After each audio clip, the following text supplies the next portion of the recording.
Welcome back to Infidelity Tales Lab. We're incredibly grateful for your support. Before we begin today's tale, tell us, which city or country are you joining us from? We love connecting with our global audience. Now, let's dive into today's story. Chapter 1. Foundation of Glass.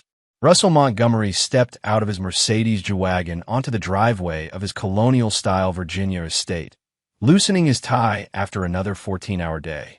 At 49, he'd built Montgomery Security Solutions from nothing into a private military contractor that specialized in high-risk extraction operations and executive protection.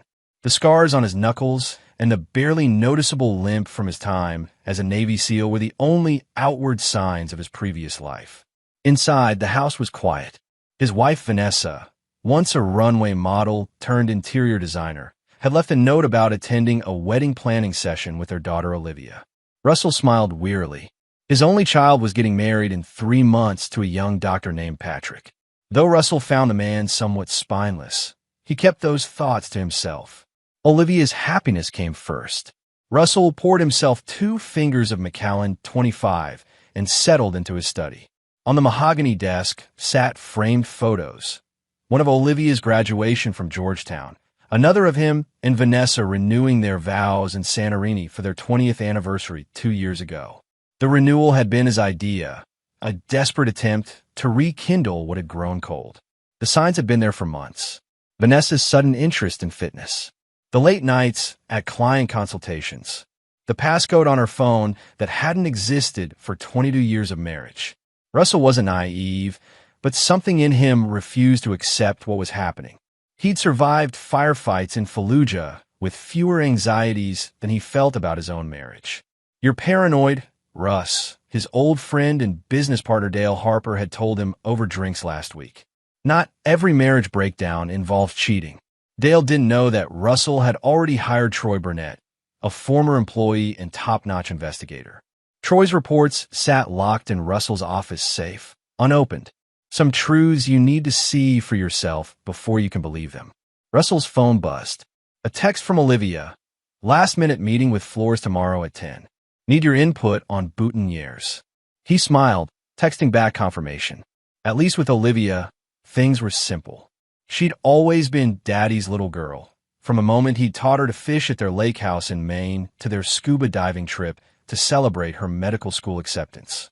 Even with his demanding career, he'd never missed a recital, a game, or a father-daughter dance. That night, Russell went to bed alone again.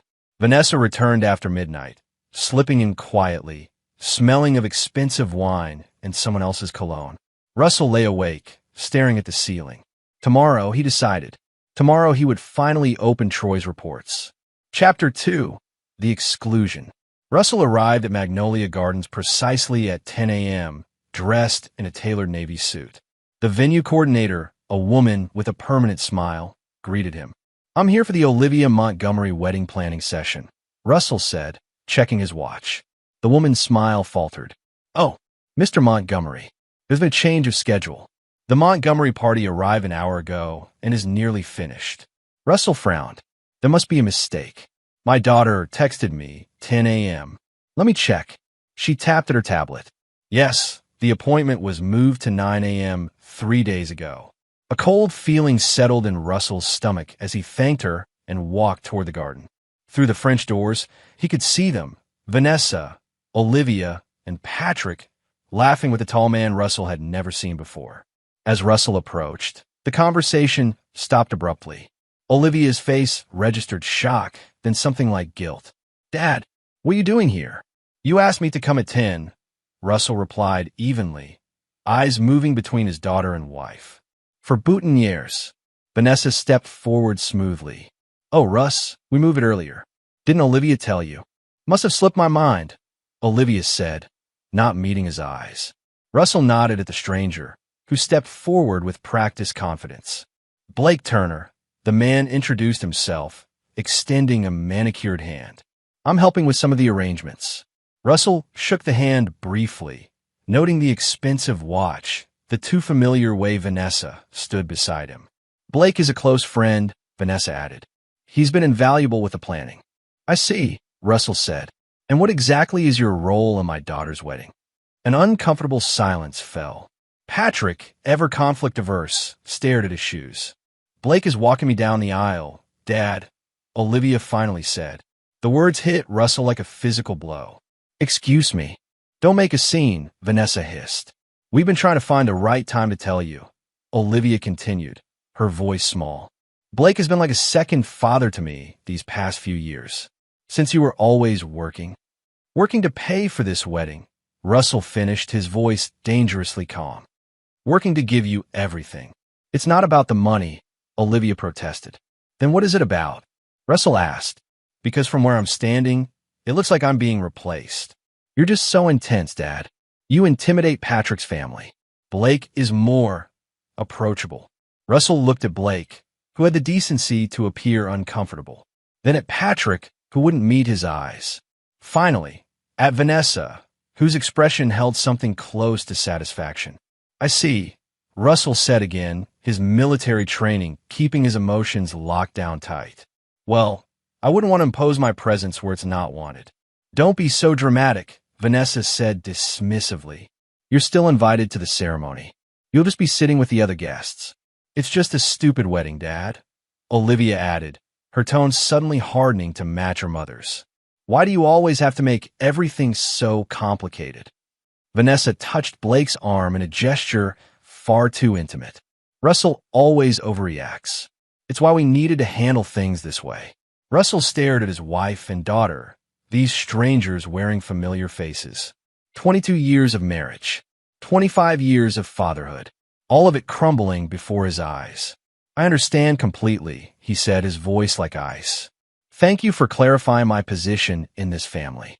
He turned and walked away, ignoring their calls. In his car, he finally opened Troy's reports. The photographs inside confirmed everything. Vanessa and Blake together for over 3 years. Blake at Olivia's medical school graduation. Family dinners Russell had missed due to work. His replacement had been groomed long ago, with his daughter's complicity. Russell started the car, made a call to Dale, and began a plan. Chapter 3. The Decision. Russell spent the next 48 hours in complete silence, his phone turned off. He moved methodically through the motions of his life, while something fundamentally changed inside him. The business of betrayal required careful attention. In his downtown office, Dale watched with concern as Russell methodically went through financial documents. "You sure about this, Russ?" Dale asked, pushing his salt and pepper hair back. "It's extreme. They've been planning this for years," Russell replied, sliding Troy's report across the desk. "Look at the dates. This isn't a fling. It's a replacement operation." Dale whistled as he flipped through the photographs. "Blake Turner, wait, isn't he? Vanessa's college boyfriend before she met me. Apparently, they reconnected at a charity function while I was in Dubai securing that government contract." Russell's voice remained clinical. "Turner divorced his wife the following month. And Olivia knew. Knew? She facilitated. There are text messages arranging accidental meetings when I was away. Dinners I wasn't invited to.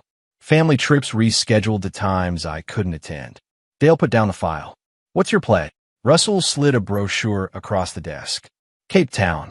That wildlife photography expedition I've been postponing for years. 3 weeks in remote locations, starting next Monday." "During the wedding?" "Precisely during the wedding." Dale leaned back. "They'll try to stop you." "They could try." Russell had already set things in motion. He transferred his personal funds, earned before the marriage, to accounts Vanessa couldn't access. The joint accounts remained untouched. This wasn't about money. He'd spoken with his lawyer about potential divorce proceedings, but instructed him to take no action yet. That evening, Russell returned home to find Vanessa waiting, her perfect features arranged in an expression of concerned irritation. "Where have you been?" she demanded. "We've been calling for days." "Working," Russell replied simply, pouring himself a drink. "We need to talk about your behavior at the venue. Olivia is upset." "Is she?" Russell sipped his whiskey. "Good." Vanessa's eyes narrowed. "What's that supposed to mean?" "It means I've had a revelation, Vanessa. For years, I've been the intruder in my own family, the uninvited guest. Don't be ridiculous. So, I've decided to respect your wishes." Russell smiled thinly. "I won't be attending the wedding." Vanessa stared. You can't do that. What will people say? They'll say whatever story you and Blake concoct. You're good at fiction. This is about Blake? For God's sake, Russell. He's just a friend helping with the wedding. Russell laughed. A friend who's been sleeping with my wife for 3 years? A friend who's taking my place with my daughter? That kind of friend. The color drained from Vanessa's face. You had me investigated? No, Vanessa. I had our company's overseas assets investigated, and you happened to appear in the periphery. Imagine my surprise. The doorbell rang. Russell checked his watch. That'll be my car to the airport. Airport. Vanessa stammered. Where are you going? Cape Town. That photography expedition I've mentioned for years, the one you always said was a waste of time. You can't leave now. The wedding is in 3 weeks. Russell picked up his packed suitcase from beside the door. As you and Olivia so eloquently put it, it's just a stupid wedding. And I'm apparently just an unnecessary complication. Vanessa's composure cracked. Russell, be reasonable. We can talk about this. We had years to talk. You chose deception instead. Russell opened the door to the waiting car. Give Blake my congratulations on his success. It was quite the long game. Russell, Vanessa's voice trembled. If you leave now, you'll regret it. Russell looked back at the woman he'd loved for half his life. Already regret the last 3 years. What's 3 more weeks? The door closed behind him with quiet finality. Chapter 4. Desperate Calls. Cape Town's natural beauty provided a stark contrast to the darkness Russell felt inside. His luxury safari lodge overlooked a vast expanse of wilderness, the anti-poaching security measures giving him a professional appreciation for the property. His satellite phone, the only connection to the outside world, recorded 78 missed calls in the first 48 hours. The messages range from Vanessa's cold fury to Olivia's tearful pleas. Russell listened to each one methodically, filing them away mentally as evidence of their panic rather than genuine remorse. Dad, please, Olivia sobbed in her 11th message. The rehearsal dinner is next week. People are asking questions. Grandma Montgomery is threatening not to come if you're not there. Russell sat on his private veranda, watching elephants at a distant watering hole through high-powered binoculars. His mother, Eleanor Montgomery, was a formidable woman who'd raised 3 sons after their father died in Vietnam. Her disapproval would be significant. The most interesting calls came from Blake Turner himself. Russell, this is Blake. I understand you're upset, but this is childish. Your actions are hurting Olivia, not punishing Vanessa or me. Be a man and face this properly. Russell almost admired the audacity. The man who'd systematically replaced him was questioning his manhood. On the 5th day, Dale called. They're getting desperate, Dale reported. Vanessa came to the office yesterday, created quite a scene. Blake tried a different approach, offered to buy your share of Montgomery security at a generous premium, so you could retire with dignity. Russell laughed genuinely for the first time in weeks. How thoughtful. There's more. Dale hesitated. They're spreading a story that you had a breakdown. Claiming your SEAL history gives you PTSD episodes. Building a narrative about your mental instability. Expected, Russell replied. What's our board saying? They're worried but holding. The Norton government contract negotiations are still on track. Good. And the other matter? Dale's voice lowered. Troy is everything you asked for. The offshore movements, the pattern of meetings, the financial arrangements. Blake's been planning something significant, using his relationship with Vanessa as cover for something bigger. I'm not surprised, Russell said. Blake Turner had been too calculated, too perfect in his infiltration of Russell's family. Such patience suggested ulterior motives beyond mere romantic conquest. Back in Virginia, the desperation escalated. Russell's phone lit up with a call from his daughter. He answered this time. Dad, Olivia sounded surprised he'd picked up. Where are you? On safari, Russell replied evenly. Watching elephants protect their young. It's quite educational. Dad, please. You have to come home. Everything's falling apart. The Hendersons canceled. They said they wouldn't attend if you weren't walking me down the aisle. Patrick's father is asking uncomfortable questions. How inconvenient for you. This isn't fair. Olivia's voice cracked. I know you're hurt, but this is my wedding. Indeed it is. Your wedding, Your choice of who walks you down the aisle. My choice whether to attend. Mom says you're being manipulative, that you're trying to control everything by withdrawing. Russell watched as a bull elephant charged a young lion that had strayed too close to the herd. Is that what she says? Interesting analysis from a woman who's been manipulating all of us for years. It's not like that. Blake just understood me in ways you never tried to. The words clarified everything for Russell. I see. While I was building a life for us, working to give you everything, you felt misunderstood. Tell me, Olivia, how many of your medical school bills did Blake pay? How many nightmares did he sit through when you were little? How many training wheels did he take off your first bike? Silence stretched between them. Blake says you're having some kind of breakdown, Olivia finally said, her voice small. Blake seems to say many things, Russell replied. Perhaps you should ask him about the offshore accounts he's established using connections he gained through his relationship with your mother. Ask him about the properties purchased under shell companies. Ask him about his meetings with Anthony Vargas. Who's Anthony Vargas? Someone Blake should know, much less meet with 6 times in the past year. Someone whose connections would be highly valuable to a man looking to bypass certain international security protocols. You're not making sense. I'm making perfect sense, Olivia. You've just chosen not to see. Russell watched the elephant herd move protectively around their young. I have to go. The light is perfect for photography. Dad, wait. Russell ended the call and turned to find his safari guide, Winston, standing respectfully nearby. There's a call from the main lodge, sir. A woman named Eleanor Montgomery insists on speaking with you. His mother. Russell nodded.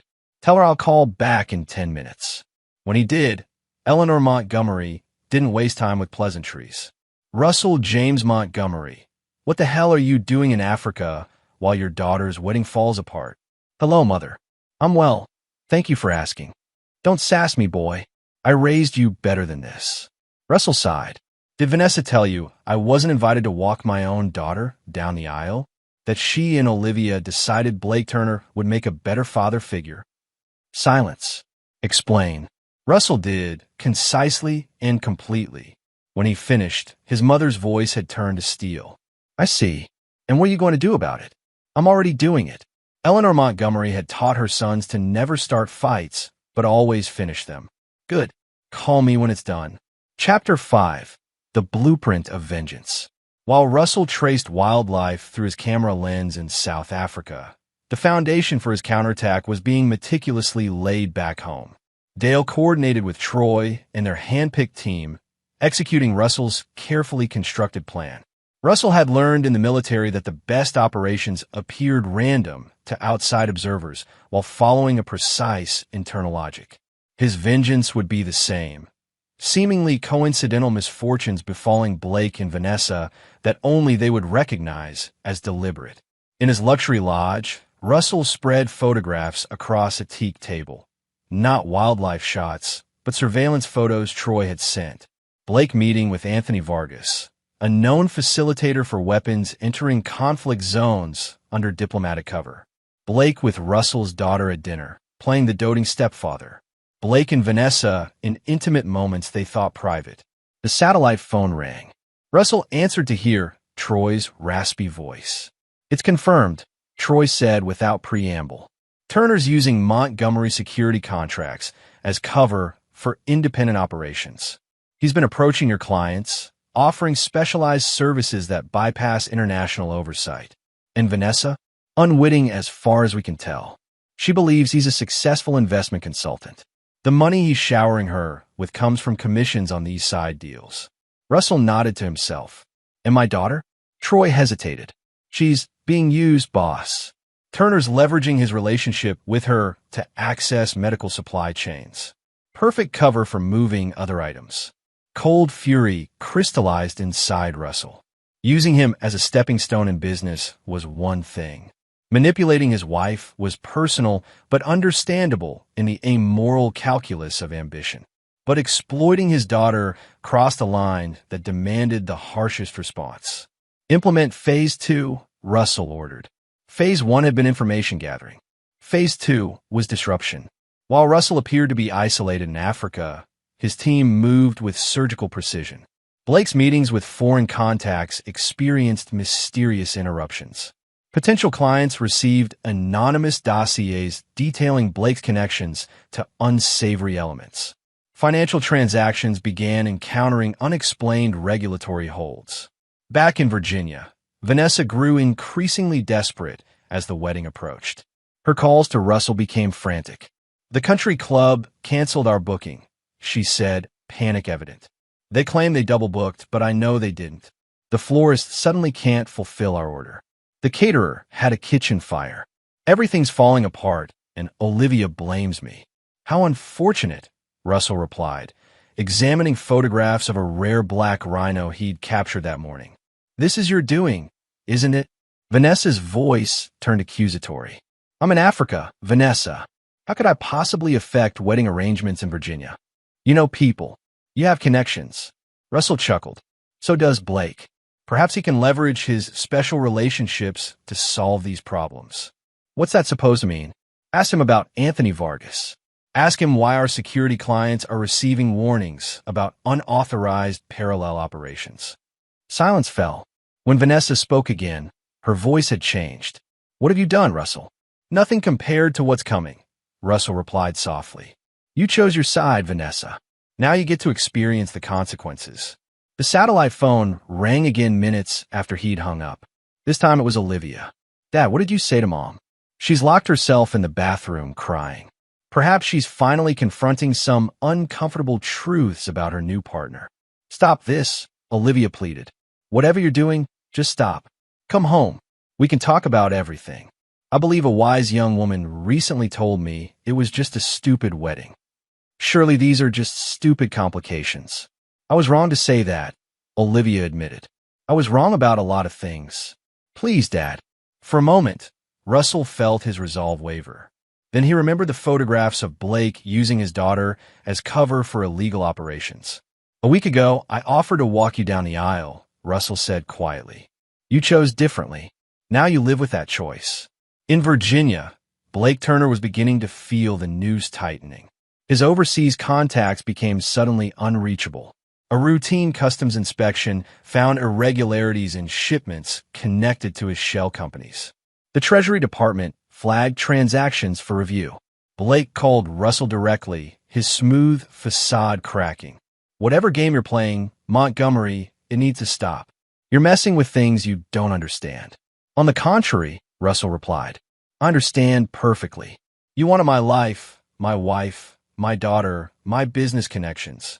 You just didn't factor in what would happen if I decided to burn it all down rather than hand it over. Be reasonable." Blake's voice turned conciliatory. "We can work something out. A partnership." Russell laughed. "A partnership? You're offering me scraps from my own table. Think about Olivia. This wedding means everything to her. You should have considered that before using her medical connections to smuggle restricted items." "Yes, Blake, I know all about it. Every meeting, every transaction, every lie." Blake's voice turned cold. "You can't prove anything." "I don't need to prove it. I just need to ensure the right people ask the right questions." Russell paused. "You have 48 hours to end your relationship with my wife and daughter and leave the state. After that, what happens is entirely on you." Blake's response was immediate. "You're threatening the wrong man, Montgomery. I've got friends you don't want as enemies." "So do I," Russell replied calmly. "The difference is mine are loyal." Chapter 6. Countermoves. Blake Turner had not built his operation by being easily intimidated. Within hours of Russell's ultimatum, he mobilized his own resources. If Russell wanted war, he would get one. Russell was preparing for a dawn photography expedition when Dale's urgent call came through. "They've moved against us," Dale reported. "The Norton contract is suddenly under review. 3 of our biggest clients received anonymous information suggesting we've been inflating security risk assessments to justify higher fees." Blake's counter-move, Russell noted calmly. "Predictable. There's more. Blake filed for an emergency protective order against you on Vanessa's behalf, claiming patterns of controlling behavior and veiled threats. They're painting you as a jealous husband with military training having a PTSD episode." Russell considered this. "Creative. What's our exposure?" "Minimal on the legal front," it's all fabricated. But perception-wise, it's gaining traction. The wedding narrative is shifting to daughter protects mother from controlling father. And Olivia? Dale hesitated. She signed an affidavit supporting Vanessa's claims. Says you've been emotionally manipulative for years. That stung more than Russell wanted to admit. I see. What's our play? Accelerate the timeline. Implement Phase 3 immediately. Phase 3 was the end game. The complete dismantling of Blake Turner's carefully constructed facade. In Virginia, the first domino fell when Blake received a call from his banker. His accounts had been frozen, pending an investigation into suspicious international transfers. The second domino was a visit from federal agents asking pointed questions about his connection to Anthony Vargas and shipments that had disappeared in transit to conflict zones. The third was the arrival of comprehensive files to key media contacts detailing Blake's systematic insertion into the Montgomery family, complete with time-stamped photographs and financial transactions. Blake called Russell in a fury. You think this will work? I've got insurance policies you can't imagine. Like the photos of you with the Ukrainian ministers? Or the encrypted drives in your lake house safe? I have them all, Blake. Blake's momentary silence confirmed Russell's hit. You're bluffing. Check your safe. The curse that followed told Russell everything. You just made the biggest mistake of your life. Your daughter's wedding is in 3 days. I promise you'll regret this. 3 days? Russell feigned surprise. I thought it was next week. How time flies when you're dismantling someone's criminal enterprise. Vanessa called next, her voice shaking with rage. Federal agents just left our house. They took Blake's computers, his files. They questioned Olivia about medical supply shipments. What have you done? I've done what you failed to do, Vanessa. I protected our daughter from a man using her for his own purposes. Blake loves Olivia like his own. Blake loves what Olivia provides. Legitimate access to medical supply, chains perfect for smuggling. Ask yourself why a successful investment consultant would need such connections. Vanessa fell silent. The protective order was a nice touch, Russell continued, but hard to maintain when Blake's facing federal charges. You're destroying Olivia's wedding. Her future. No, I'm saving her from a future tied to a criminal. The difference matters. In a final desperate move, Blake attempted to leverage his remaining connections to strike directly at Montgomery Security. Rumors circulated among clients about financial irregularities. A former employee suddenly came forward with harassment allegations. The company's banking partners received anonymous tips about compliance failures. Dale called with the update. They're hitting us from all sides. The board is getting nervous. Let them, Russell replied. It's time to spring the trap. For months, Russell had suspected Blake was attempting to position himself to take over Montgomery Security. The attacks confirmed his theory. Now it was time to reveal that Russell had been anticipating this move all along. Russell placed a call to Eleanor Montgomery. Mother, it's time. Eleanor Montgomery, major shareholder and chairman emeritus of Montgomery Security, had been waiting for this call. The board meets in an hour. I'll handle it. The Montgomery Security Board of Directors convened in emergency session, ostensibly to address the crisis engulfing the company. Blake Turner, having leveraged his relationship with Vanessa to secure investor support, arrived expecting to propose a stability plan that would effectively give him control. Instead, he found Eleanor Montgomery presiding, with video screens showing Russell joining remotely from South Africa. Gentlemen, ladies, Russell began. I believe Mr. Turner has a proposal for us regarding the future of Montgomery Security. Blake hesitated, thrown by Russell's apparent cooperation. Yes, given the current instability, I've secured backing to provide immediate liquidity and leadership transition. How fascinating, Eleanor commented dryly.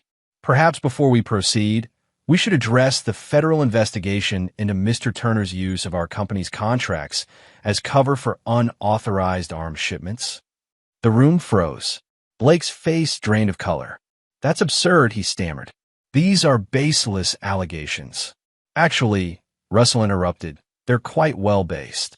Would you like to see the evidence? Or shall we simply wait for the indictments already being prepared? Blake stood. This meeting is a sham. I don't have to listen to these accusations. Sit down, Mr. Turner.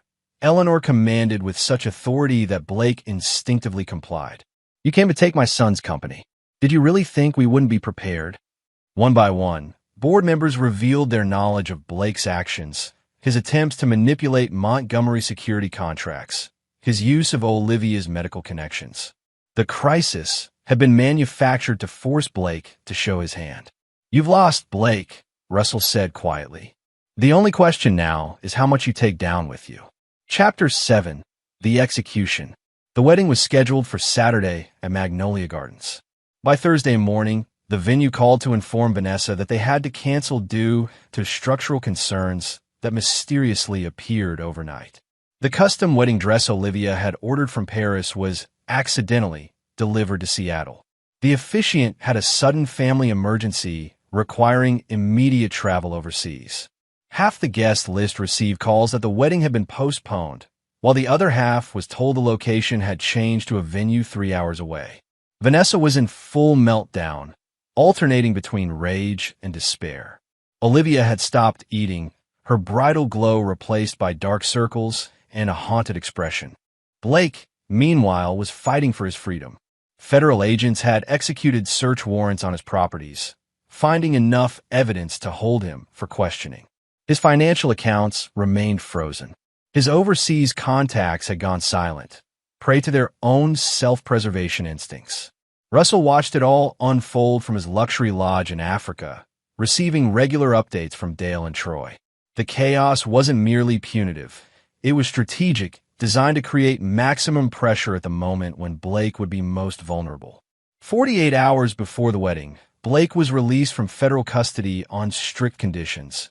No international travel, regular check-ins, and substantial bail. His first call was to Russell. You've made your point, Blake said, his voice ragged. Name your price to end this. You misunderstand, Russell replied calmly. This isn't a negotiation. It's an execution. For God's sake, think about Olivia. I'm thinking of nothing else. Then stop this madness. Let the wedding proceed. Afterward, I'll disappear. You'll never hear from me again. Russell considered this.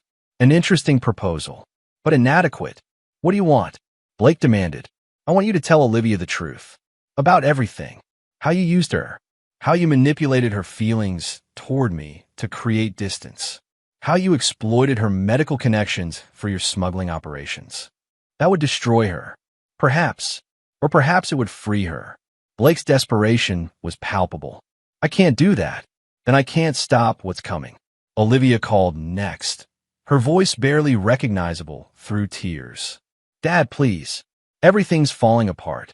The venue canceled. My dress is missing. Half the guests think the wedding's not happening. I'm sorry to hear that, Russell said, meaning it despite everything. He had never wanted to hurt his daughter. This is your doing, isn't it? Olivia accused.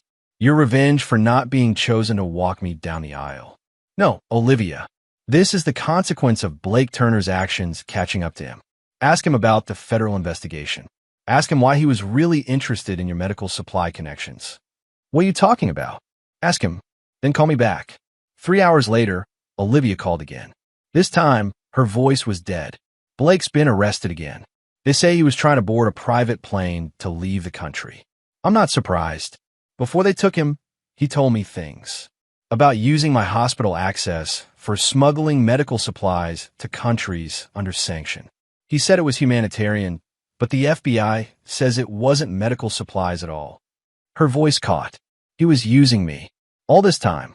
Russell closed his eyes, the victory hollow. I'm sorry, Olivia. No, you're not. She shot back, anger breaking through the shock. You're enjoying this. Your perfect revenge. I never wanted you hurt. Then what did you want? She cried. To destroy my wedding? Congratulations, mission accomplished. To ruin Mom's life? Done. To prove you were right all along? Fine, you win. Russell sighed.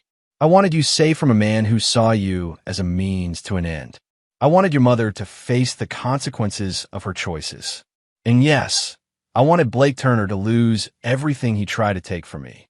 Silence fell between them. The wedding's off, Olivia finally said. I called Patrick, told him everything. He said he needed time to think. I see. No, you don't see. You don't see anything except your own pain. Your own pride. Olivia's voice hardened. I hope Africa was worth it, Dad. I hope your revenge tastes sweet. Because you've lost me forever. The call ended. Russell sat motionless on his veranda, watching the African sunset paint the sky in brutal reds. The victory he'd engineered felt hollow in the face of his daughter's pain. Dale called with an update. Blake's being held without bail this time. Attempted flight risk. The feds found evidence on his backup drives connecting him to 3 separate smuggling operations. Vanessa's been questioned, but not charged. They believe she was unaware of the criminal aspects. And Olivia? Cleared completely. The evidence shows she was manipulated, not complicit. Dale paused. She's moved out of the house. Staying with your mother, of all people. Russell raised an eyebrow. His mother had chosen sides, and not the one he expected. Your flight home is confirmed for tomorrow, Dale continued. Sure you want to return now? It's going to be messy. Russell looked out at the African wilderness one last time. It's time to finish what I started. Chapter 8. The Reckoning. Russell's private jet touched down at Dulles International Airport under threatening skies. Rain pelted the tarmac as he descended the stairs, a fitting homecoming for the storm he'd created. Dale met him at the terminal, concern evident in his expression. You should know, your return isn't a secret. Reporters are waiting outside. Vanessa's given several interviews portraying herself as the victim of your vendetta against Blake. And my mother hasn't spoken publicly, but she's been hosting Olivia at her estate. Russell nodded. Eleanor Montgomery rarely acted without purpose. Her sheltering Olivia sent a clear message. She was protecting family, but not necessarily taking sides. The media gauntlet outside was predictable. Cameras flashed as Russell moved through the crowd, ignoring questions about his abandonment of his daughter's wedding, about Blake Turner's arrest, about the implosion of his family. His first stop wasn't home, but the federal building downtown, where he provided formal statements about Blake's operations and how they had intersected with Montgomery security contracts. The prosecutors were eager for his cooperation, particularly given his status as the wrong party in multiple respects. Turner leveraged his relationship with your wife and daughter to create a sophisticated smuggling operation, the lead prosecutor explained. We believe he targeted your family specifically because of your company's security contracts. My family was collateral damage in a business move, Russell summarized. Essentially, yes, though the emotional manipulation was particularly calculated. After 4 hours of detailed statements, Russell finally headed toward Eleanor Montgomery's estate in Northern Virginia. The sprawling property had been his childhood home, a place he'd avoided in recent years due to complicated feelings about his father's legacy. Eleanor met him at the door herself, still regal at 76. You look terrible, she greeted him. Thank you, Mother. Always a pleasure. She led him to her study, where a whiskey was already poured. Olivia is resting. The doctor prescribed something for anxiety. Russell nodded. How bad? The wedding cancellation? Socially embarrassing, but manageable. The revelation that her future stepfather was exploiting her? Devastating. The realization that her mother enabled it all? She's processing that one slowly. Russell sipped his drink. And her feelings toward me? Eleanor fixed him with a penetrating stare. Complicated. You were right about Blake, but your methods. She shook her head. Did you have to destroy everything to make your point? Blake was systematically dismantling my life, my family, my company, my legacy. Conventional responses wouldn't have sufficed. There's ruthlessness, then there's scorched earth. You chose the latter. Russell set down his glass. May I see her? Eleanor considered this. She's not ready. Give her time. Time I can provide. Understanding beyond a certain point. Harder. Eleanor's expression softened slightly. She's young, Russell. The betrayal feels absolute from all sides. Blake used her. Vanessa prioritized her own desires. And you? I prioritized justice over her feelings, Russell finished. Over her agency, Eleanor corrected. You made decisions about what was best for her without consulting her. Some threats require immediate action. Perhaps. But remember, my granddaughter is not a hostage to be rescued. She's a woman who made poor choices based on manipulation. There's a difference. Russell nodded slowly. I'll remember that. As he prepared to leave, Eleanor handed him an envelope. From Olivia. She asked me to give it to you if you came. Outside in his car, Russell opened the letter. Dad, it began. I don't know what to say to you. Part of me wants to thank you for exposing Blake before I tied my life to his. Part of me hates you for how you did it. Did you have to wait until the wedding was days away? Did you have to humiliate me so completely? I keep asking myself what was real. Was Patrick's love real? Was Mom's support real? Was Blake's caring real? Was your love real? I don't know anymore. I need time. Maybe we all do. Olivia. Russell folded the letter carefully. It wasn't forgiveness, but it wasn't permanent estrangement either. It was an opening. His next stop was the house he'd shared with Vanessa for over 2 decades. She was waiting for him in the living room, a glass of wine in hand, looking simultaneously defiant and defeated. The conquering hero returns, she said bitterly. Happy with what you've accomplished? Russell studied his wife, still beautiful, still proud, but somehow diminished. That depends on what you think I was trying to accomplish. Destroying my life. Punishing me for falling in love with someone else. Is that what you think this was about? Jealousy. Vanessa looked away. What else? Protection. Blake Turner targeted you to get to me and my company. He used Olivia to facilitate illegal operations. Everything else, the romance, the relationship, the wedding planning, was cover for his real objectives. That's not true, Vanessa insisted, but doubt clouded her expression. Blake loved me, loved Olivia. Blake loved access. You provided social legitimacy. Olivia provided medical cover. I provided security contracts. We were all means to his end. Vanessa's composure cracked. Even if that's true, and I'm not saying it is, your response was monstrous. You could have come to me privately. Show me evidence. Instead, you orchestrated a public humiliation. Would you have believed me? Or would you have warned Blake, giving him time to cover his tracks? Russell shook his head. You made your choice 3 years ago, Vanessa. You chose deception over honesty, betrayal over loyalty, and you chose revenge over family. Russell considered this. Perhaps we both failed. What happens now? Vanessa asked, her voice small.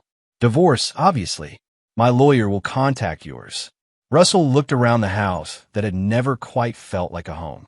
You can keep this place if you want it. I've moved what matters to me. That's it. 22 years ended with property distribution. What did you expect, Vanessa? Forgiveness? Reconciliation? Some things can't be repaired once broken. Tears filled her eyes. I did love you once. Before the distance, before the endless work trips, before you became more married to your company than to me. And I loved you. But love without loyalty is just sentiment. Russell turned to leave. Goodbye, Vanessa. As he walked out, Vanessa called after him. She won't forgive you, you know. Olivia, you've hurt her too deeply. Russell paused without turning. Maybe, but unlike you and Blake, I never pretended to be something I'm not. She always knew exactly who her father was. Chapter 9. Ashes and Rebirth. 6 months after the wedding that never happened, Russell sat in his new penthouse overlooking the Potomac. The divorce had been finalized with surprising efficiency. Vanessa too broken by Blake's betrayal and subsequent 15-year prison sentence to fight over assets. Montgomery Security had not only survived the crisis but emerged stronger, the company's swift response to Blake's infiltration becoming a case study in corporate counterintelligence. Dale had been promoted to co-CEO, allowing Russell to step back from day-to-day operations. The doorbell rang. Russell checked his security monitor, then straightened his tie, a nervous gesture he thought he'd outgrown decades ago. Olivia stood in the hallway, looking older somehow, her eyes carrying a new wariness. She'd enrolled in a trauma medicine fellowship in Baltimore, throwing herself into work with the same intensity Russell had always shown. You look well, Russell said after letting her in. Liar, Olivia replied, but with a faint smile. I look exactly like what I am, someone working 100-hour weeks to avoid thinking about her personal life. The Montgomery special, Russell acknowledged. Can I get you something? Coffee?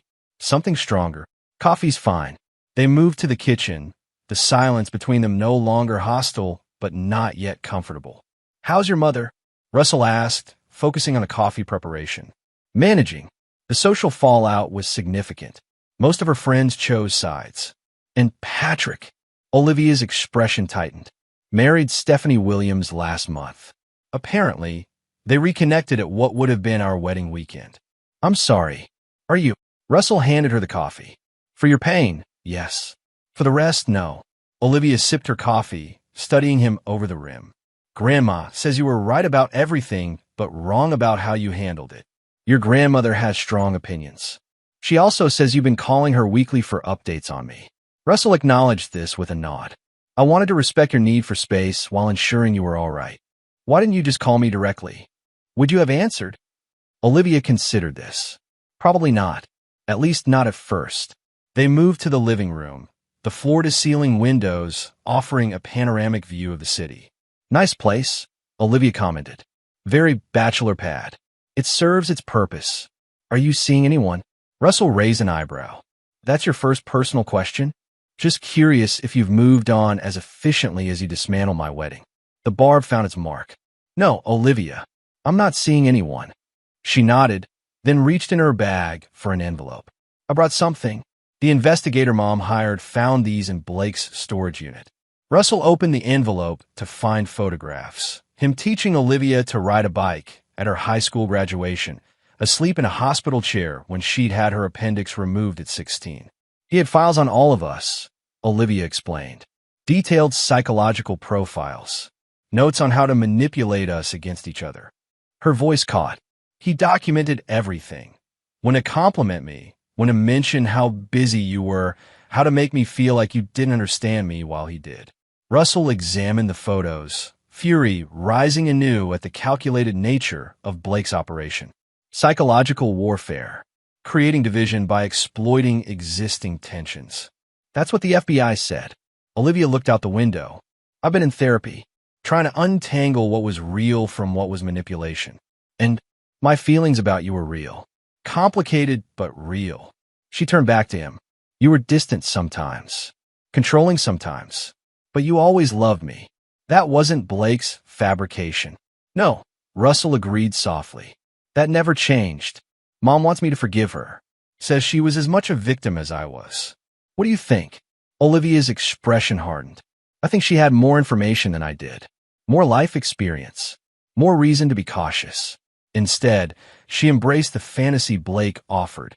And me? What do you think about what I did? I think you went nuclear when a surgical strike might have sufficed. Russell nodded. Fair assessment. But, Olivia continued, I also think you were right about the threat Blake posed. If the wedding had happened, if his plan had succeeded. She shuddered. I'd be married to a criminal who saw me as an access point, not a person. They sat in silence for a moment, the city lights beginning to illuminate as dusk fell. I'm not ready to forgive you completely, Olivia finally said. The way you did it, letting me get to the edge before pulling the rug out, was cruel. I know, but I'm ready to start rebuilding. She met his eyes directly. Not because what you did was right, but because what we had before all this matters more than how it ended. Russell felt something tight in his chest loosen slightly.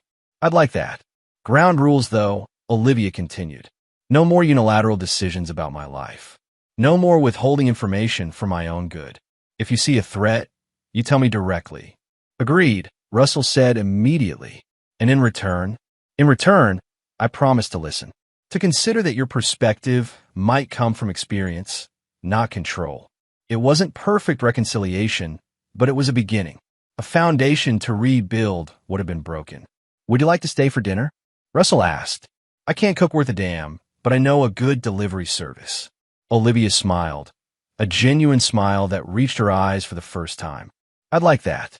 And Dad, I'm thinking of buying a camera. Maybe you could recommend one. Russell smiled back, recognizing the olive branch for what it was. I know just the one.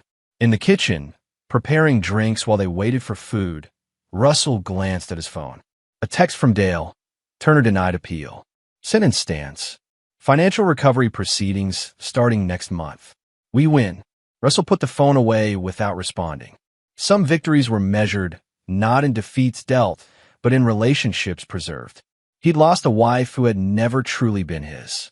He'd nearly lost a daughter who always had been. And he'd learned, finally, where to direct his ruthlessness and where to offer mercy. Outside, the city lights sparkled like stars brought down to earth, possibilities illuminating what had once been darkness. "Dad," Olivia called from the living room. "Come look at this sunset. It's amazing." Russell joined his daughter at the window, standing beside her as they watched the days transform into something new. "Beautiful," he agreed. And for the first time in a very long time, it was. And there you have it. Another story comes to an end. What did you think? I'd love to hear your thoughts in the comments below. If you enjoy this story, consider joining our community by subscribing. It means the world to us. For more stories like this one, check out the recommended videos on screen. And I'll see you there.